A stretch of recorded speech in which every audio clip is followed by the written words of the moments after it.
Hello, I'm Michael Parker, and welcome to episode 27 of Antidote. The human body is made up of 10 trillion human cells, but it's also made up of 100 trillion non-human cells in the form of microbes, fungi, bacteria, all these little creepy crawlies that live on and inside our body, and these make up what we call the microbiome. That's the topic for today's discussion. We're going to be speaking with Jessica Richman. She is the CEO and co-founder of uBiome. Jessica, welcome to Antidote. Thank you. I'm glad to be here. So this idea of the microbiome and the word itself has really been on the lips of many over the past decade. It's a trending thing in science. But for those who don't know, explain to our viewers, what is the microbiome and why is it so important? Absolutely. So as you said, the microbiome is made up of all the microbes that live on and in our bodies. It's called the microbiome because it's sort of like an environmental biome, like a jungle or a desert. There are biomes on our bodies. It's very different if you live inside your mouth versus on the surface of your lips versus on your hands or inside your gut. And these are the biomes, the ecological zones that bacteria and other microorganisms live in. And until recently, it wasn't possible to know what all those microbes were. We knew a lot about pathogens, but we didn't know a lot about beneficial microbes that live on and in our bodies and what exactly they do. So the fact that DNA sequencing is a lot cheaper than it used to be makes it possible for people to learn more about their microbiomes and for us to understand more about what their impact is on human health. So these microorganisms that we're talking about, we live in a symbiotic relationship with them. And what's interesting to me, when I started reading into this, okay, if we've got 100 trillion of these organisms in and on our body, yet we only have 10 trillion human cells, then they are much smaller than human cells. And I read somewhere that if we had them laying on this table, they would only come to like 1 to 3 pounds. Yeah, so actually it's usually more. It depends on the person, but it's somewhere between 3 and 10. But it's still a small part of your weight. They don't weigh a lot, but they pack a lot of power because they have a lot of genes. And their genes code for proteins that do all sorts of things in the human body, some of which we understand and a lot of which we don't.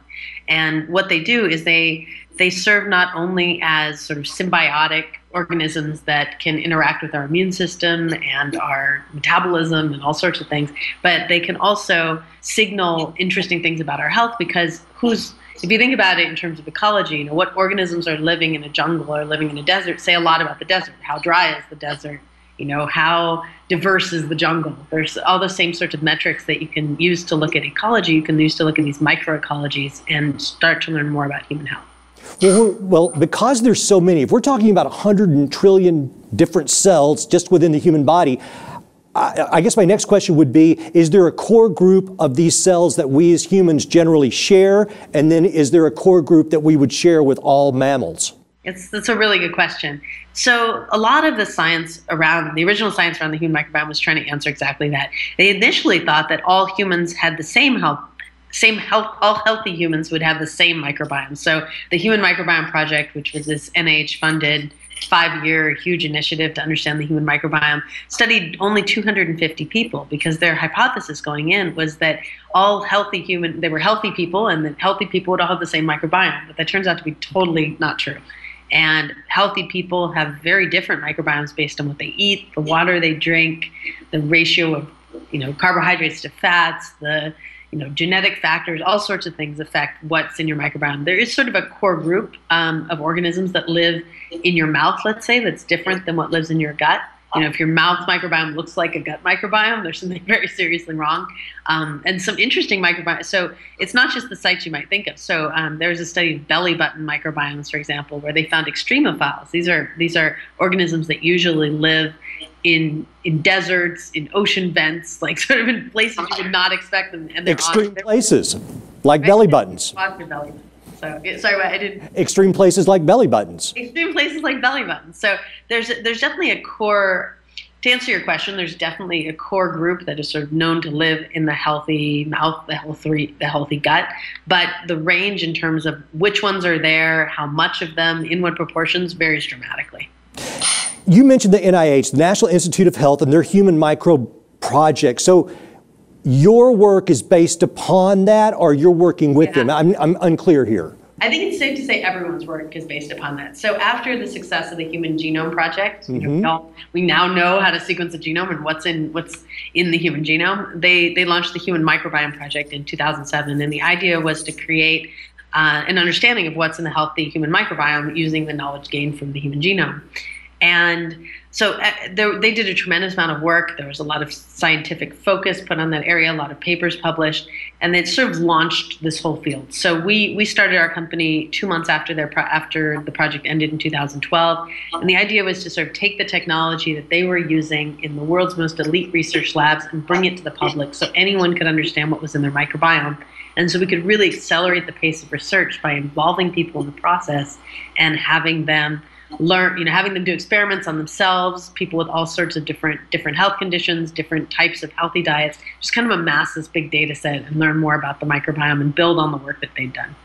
Understood. The beginning of your company had an interesting start. You were crowdfunded, and in your TED Talk, which is quite good, you talk about this idea of citizen science and that uBiome is an example of that. So let's talk about, first of all, what is citizen science and why is it different than regular science? Yeah, so that's a great question. This is a question that's really dear to my heart. Citizen science is the idea of involving average, everyday people in science. And sometimes those average, everyday people can be people without PhDs, people who have gone to college, people who may not even speak the same language as the researchers. It could also be people who are very well-respected scientists just in a different field. Science has become so siloed into specific areas where if you're a microbiologist who works in one organism, you may never have a chance to do anything to contribute to scientific knowledge in a different organism, even though you're in the same field. So citizen science is the idea of involving the public, very broadly defined, from the very skilled in different areas to the very sort of, just having the human capacity for observing their environment on the other end. So it ranges all the way from people doing it. Actually, citizen science, the term was actually coined by ornithologists, scientists who study birds, because if you think about it, there are very few. The number of bird watchers in the world is much greater than the number of ornithologists in the world, and birds are everywhere. So they really need to involve the public in citing where birds are. And that was kind of the beginning of it, was the idea that you could crowdsource bird sightings. And that's sort of spread into every field of endeavor. There's a protein folding project called Folding at Home, for example, that used people's extra computing power to do protein folding. There's a project called Fold It, where people would sort of predict protein folding and see if they could help the computer along. There are a lot of different ways to do this. The way that we've done it is we involve citizen scientists in the project we kind of make it easy for them to learn about their microbiome, and what they contribute are information about themselves, what diet are you on, how old are you, stuff like that, and also their samples. So we kind of work in collaboration with citizen scientists that way, but there's just a tremendous amount of opportunity, and I think the NIH and other government institutions that make grants are starting to think about this a lot, because if you think about it, it just makes sense that the public has this voracious appetite for science on one side, and science needs more people on the other side. You never hear, oh, we have enough scientists, now we're done. No more discoveries need to be made. So it's really kind of bringing those two pieces together. Jessica, I agree with you, and I would even argue that the original science was citizen science. I mean, it was only later through priesthoods, I think, even as you call it in your TED Talk, and this rise of kind of this class of the scientist. I mean, but yes, there's no reason that people can't be involved in this process as well. So speaking of the process, let's talk about how uBiome works. Let's say that I'm a guy out here, and I want to work with you and have my samples looked at. How would this work? What would I do? Where would I go? How much is it going to cost me? And how long would it take? What would I expect? Yeah, so I'll start walking through the process. So we have a website at ubiome.com. It's ubiome.com. You can go there and you can buy a kit for $89 for one sample. We have discounts if you want to buy more than one. You can either sample your microbiome at one point in time, or what most people do is they sample before and after some kind of intervention. So that could be going on the paleo diet, cutting gluten out of your diet, taking antibiotics, taking probiotics. For your skin, sometimes people do different skin creams, or they're washing their skin a certain way or not washing it, or health conditions that sort of vary over time. So people sort of do before and after usually. And then we You buy it online, we send you a kit, and then you swab the area. It's not gross, or as non-gross as it can be. But for the gut sample, you just swab your toilet paper with basically a glorified Q-tip. It's a swab. For the other sites, you just swab the area. So if it's inside your mouth, you just swab inside your mouth. You send it back to us, and then we process it in our lab. It takes a couple weeks to process, and then you get your results online. One thing we started doing recently that I'm really excited about is we have specific research studies that people can join and get free kits. So we have a number of them going on. There's one for people that have inflammatory bowel disease.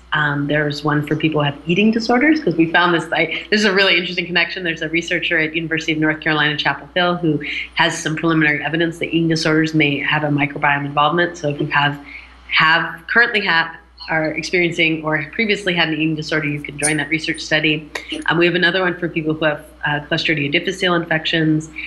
We had one on smoking and the oral microbiome, and we did one also on eye crusties, like those things that you, in the morning, you wake up and you have, who knows what's in those things? Quite literally, nobody knows. No one's ever done the kind of microbiome research that we're doing on eye crusties. So we have a really wide range. There's a page on our website. You can just Google uBiome studies, and they're all there. And if you fit one of those criteria, you can just get a free kit.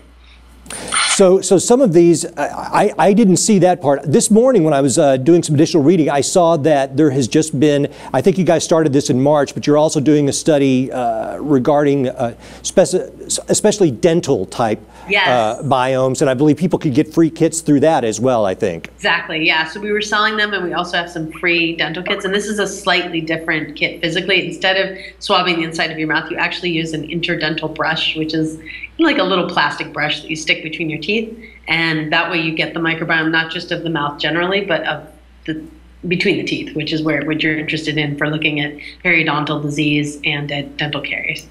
So if I get the kit from you or from Amazon or wherever, I've noticed that, okay, so there's 5 areas. I guess it's the mouth, nose, skin, gut, genitals, and then also the dental kit. Yeah. Okay, understood. So what are you hoping to discover? And because I'm looking at I'm thinking about the scope of this. Obviously, the more people, the better. But what are you hoping to find? When would you know if your project is done? Or is this the type of project that you envision as just ongoing? Well, a little bit of both. So what our goal and our mission as a company is to explore the human microbiome and then create useful products from that, whether those products are therapeutics or diagnostics. We're sort of open to either one of those. So in the short run, what we're doing is we're building up this big data set, and we have some interesting diagnostic products that we're going to be launching soon because of the insights we've gotten from our data set. We recently got certified with the CLIA lab, which is a clinically certified lab. If you ever get some blood drawn or whatever, you're probably having your results processed in a CLIA lab. So we're going to be announcing some really interesting things that come out of our CLIA lab soon. And then in the long run, the idea is to take these insights and turn them into more and more useful clinical and diagnostic products.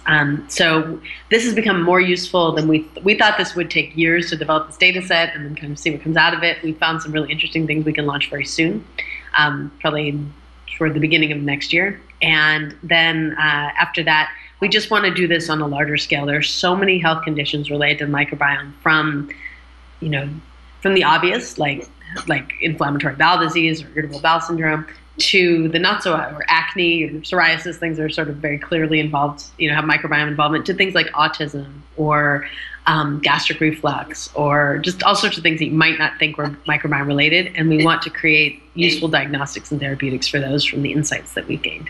I understand.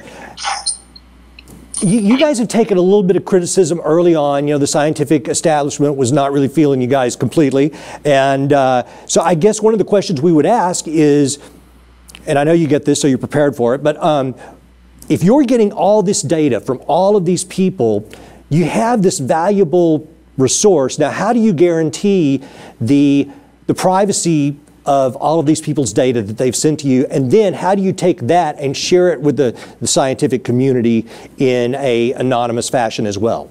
These are really good questions. So the controversy that you're talking about was people were concerned that at the time we did that crowdfunding campaign, we didn't have an IRB before we did the crowdfunding campaign. Yeah. So Usually, this is very common in research. You will, do your get your grant and then do your IRB. Sometimes you first get your grant. In our case, we crowdfunded and then we got an IRB before any samples were collected, before any scientific research was done. But the controversy was, should we have done that before we even did the crowdfunding? Which, to that I say no, because we didn't even do any research to that point. But I think there was some confusion about whether or not we had an IRB or planned to get one. And it was also just, I think, some discomfort with the idea of crowdfunding in general and companies doing this kind of research as opposed to research institutions doing it.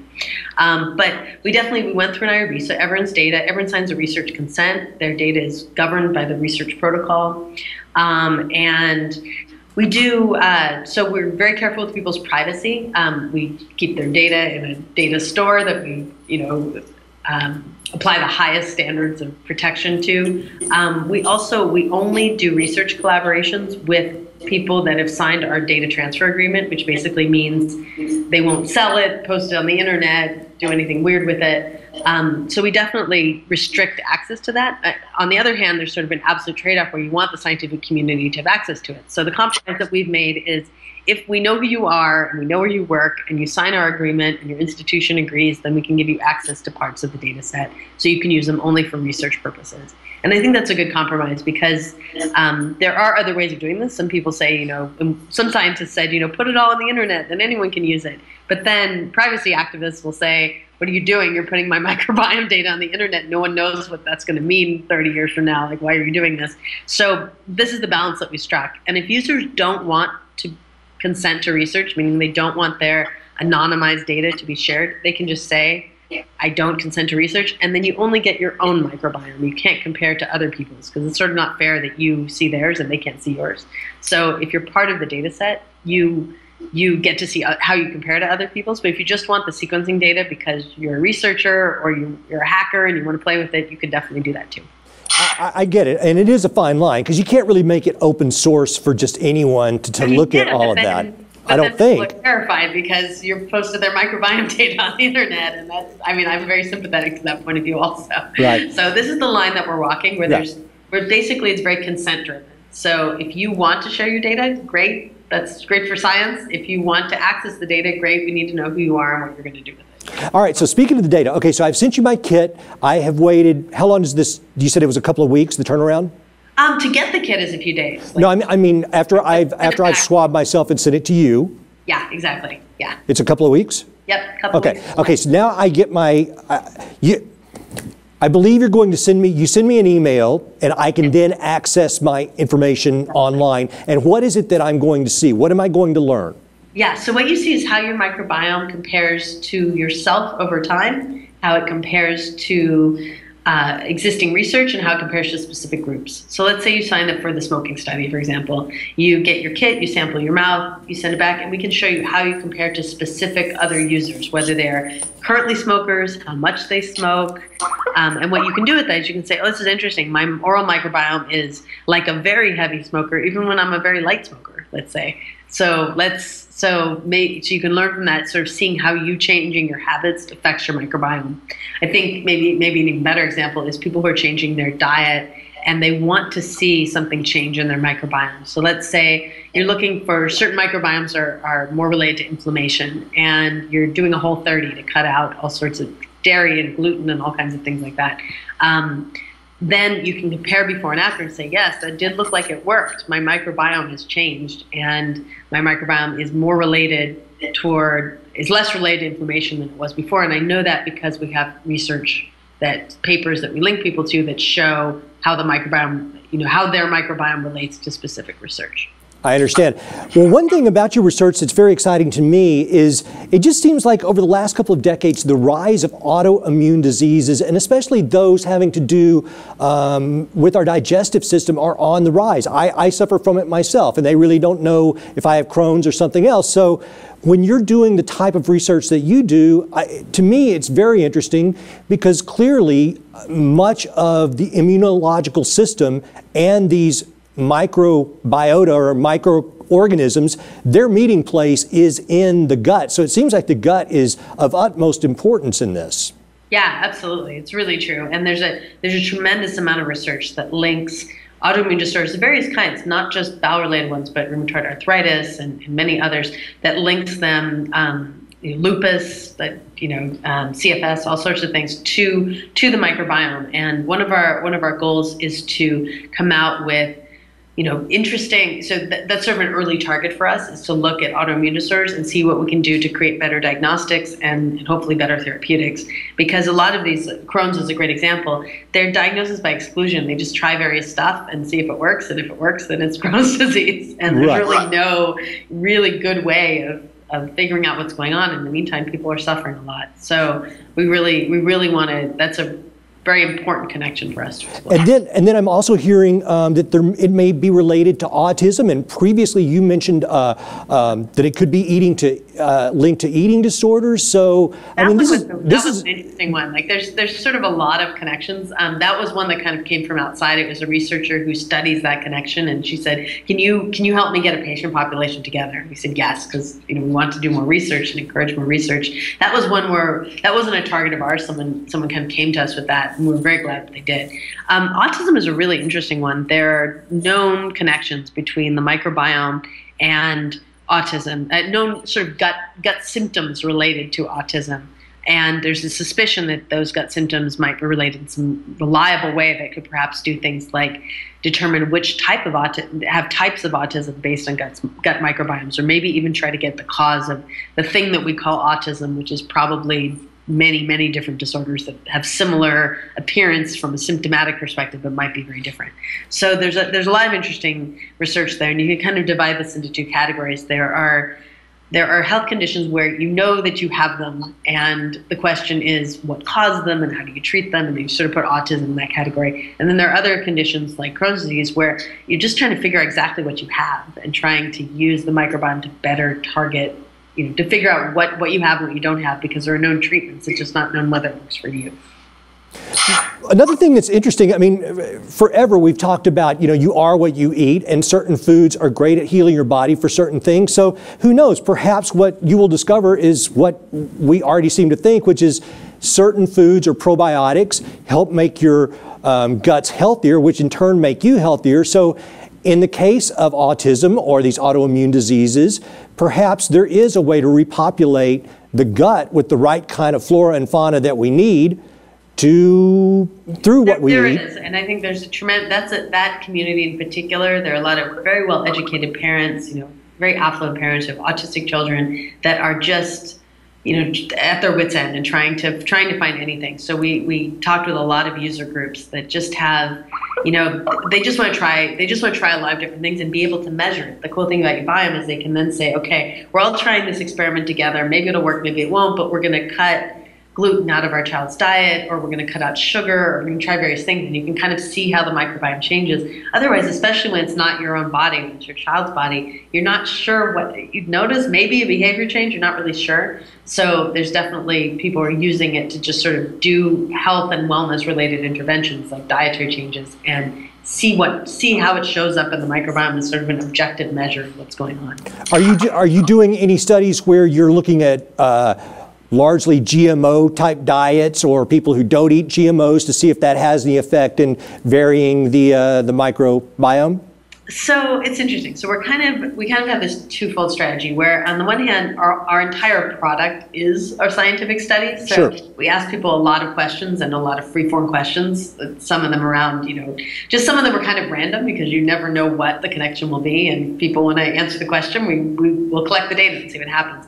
On other ones, we're doing very specific studies. So we have not yet done a very specific GMO only, if you're willing to go GMO free, let's see what goes on in your diet. But we do ask people questions about GMO consumption, and then we can try to find connections there and then do a deeper dive into specific ones.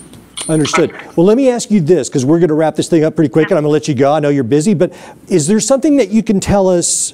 What kind of findings can you tell us at this point that you would state definitively, hey, look, we know this from the work that we've done so far?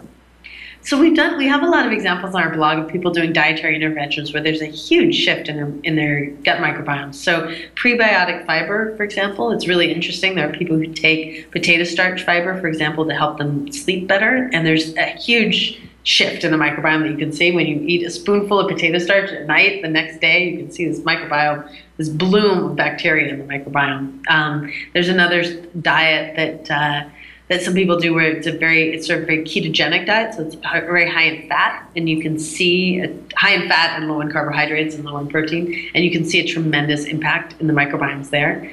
Some of those are kind of the more fun ones, I guess, or the more sort of popular ones.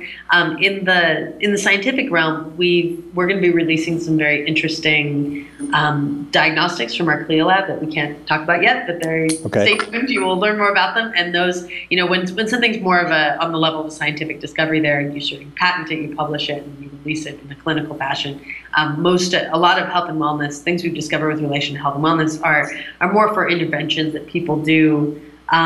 Just to try to moderate things like sleep or to lose weight, which is what the ketogenic diet is for. I saw something just today that now they're thinking that perhaps the microbiome in the gut may also have something to do with circadian rhythms. I mean, how we sleep and how we adjust to time and our body clock. That's really, that's a very, I'm not sure which finding you read, but there have been a number of findings about that have been really well established. There's absolutely a connection between the circadian rhythm and the microbiome. And there's even some hypothesis that I think would be fun for a health hacker to play with, that you could cure jet lag by priming your microbiome to be ready at certain times of the day.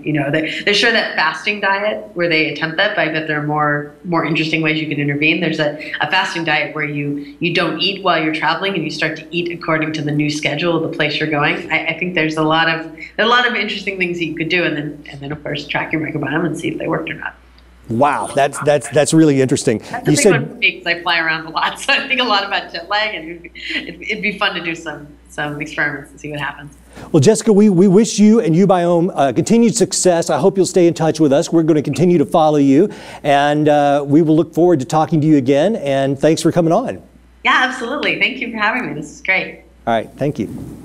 Ladies and gentlemen, the microbiome, it is the trending subject out there in health, and as someone asked me the other day, how is my microbiome? How is your microbiome? Take a look at uBiome and the work that they're doing, and maybe it will be something that interests you, and maybe you want to try it out. My name is Michael Parker. This has been episode 27 of Antidote, and we hope you'll join us next week. Next week we have a specialist on international relations, Philippe Asseline, will be joining us in studio. So until then, continue to remember, if I can, that we are the antidote.